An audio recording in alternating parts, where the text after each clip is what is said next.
Hello friends, नमस्कार friends. सबसे first of all sorry friends, because I am back after a long time.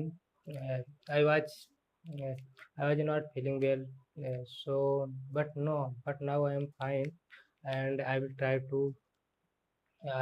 to be regular again. Thanks for so much for your support. So friends, let it be friends. So today I will discuss about one of the most important topic in polity, DPSP. Commonly known as DPSP, you can say Directive Principle of the State Policy. Okay, friends, DPSP क्या है? What are the DPSP? Friends, DPSP first of all अगर DPSP को समझें,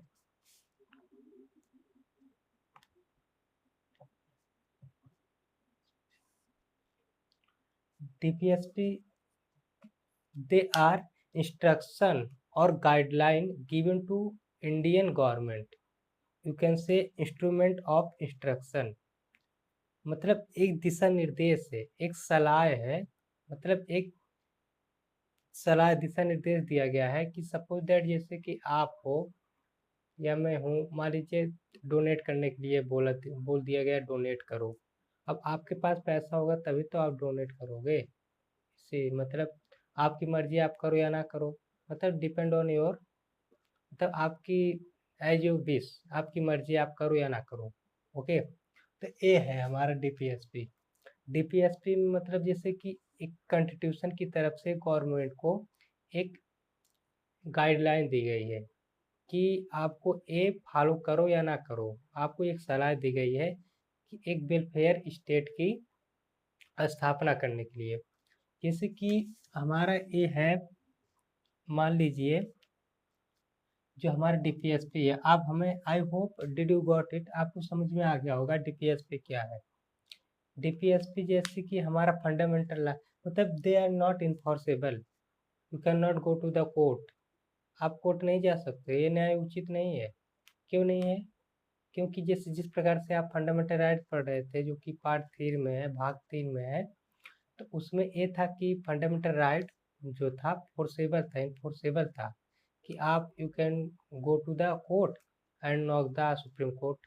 आप दरवाज़ा खटखटा सकते थे supreme court को। आर्टिकल 32 आपको ये बताता है, जा सकते हो। 226 भी है, आर्टिकल 226 या 32 के तहत आप जा सकते हो। लेकिन इसमें क्या है, डीपीएसपी इन मतलब अनइन्फोर्सेबल है, नॉन इन्फोर्सेबल है। क्यों?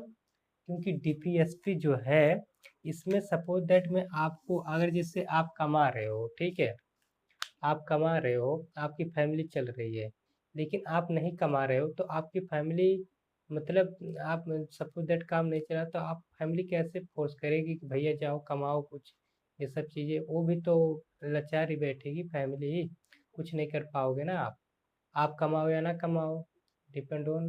तो मतलब ये है कि अगर आपके पास पैसा रहेगा तभी तो आप अपने फैमिली को देखोगे। उसी प्रकार से डीपीएसपी में जब पैसा रहेगा, इसलिए इन्फोर्सेबल नहीं है, क्योंकि जब पैसा रहेगा तभी तो सरकार हम लोगों को करेगी। अब मान लीजिए हमारे पास पैसा नहीं है, मनरेगा चालू कर दी सरकार, वृद्धा पेंशन है, ये सब चीज़ें सरकार चालू करती है, तो मतलब आप ऐसी चीज़ें है ना कि सरकार को करना ही करना है। ये डीपीएसपी जो है, मान लीजिए सपोज दैट सरकार करे या ना करे, लेकिन फिर भी डिपेंड वही उसी डीपीएसपी को तहत ही करती है, सब देख कर डीपीएसपी के द्वारा ही करती है सरकार, बस इतना समझ लीजिए। और मतलब जो भी चीज़ें हैं तो वही होता है डीपीएसपी। तो डीपीएसपी जो है, मतलब ये जो है, इट है फ्रॉम बोरोड है। ये बोरोड कहाँ से उधार लिया गया है?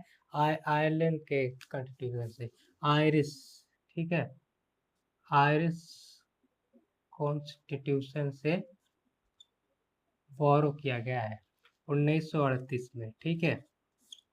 लेकिन ये जो आयरलैंड के कॉन्स्टिट्यूशन से जब ये लिया गया है, तो it which had copied from Spain.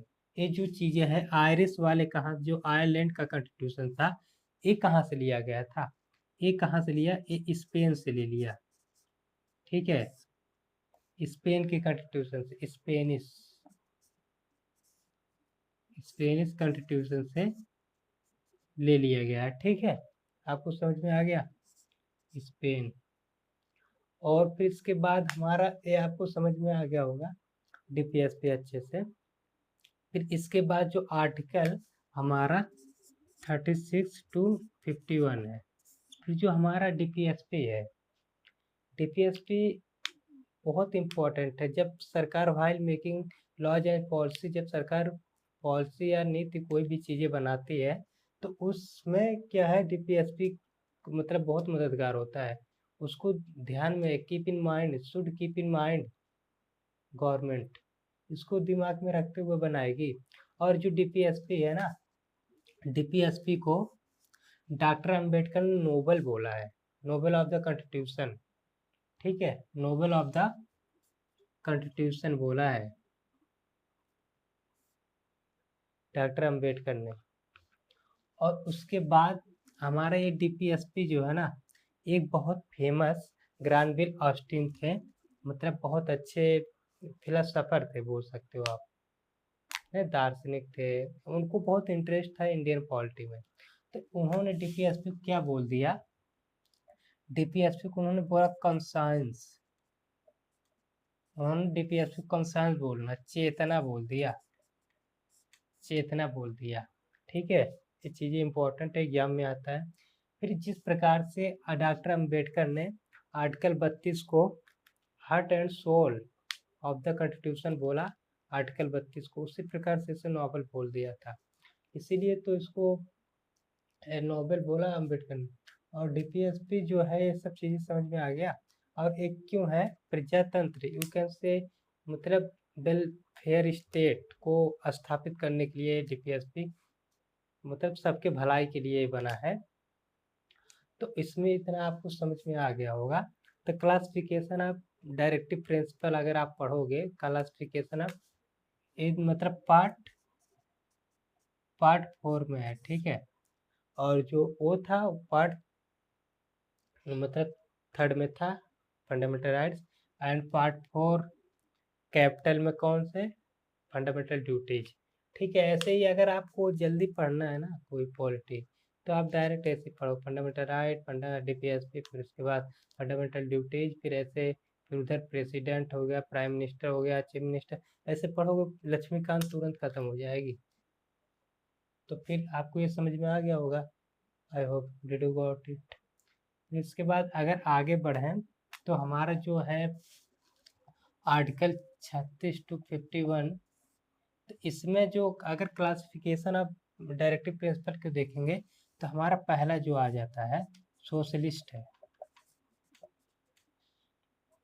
तो सेकंड है गार्डियन, और थर्ड है लिबरल, लिबरल इंटेलेक्चुअल,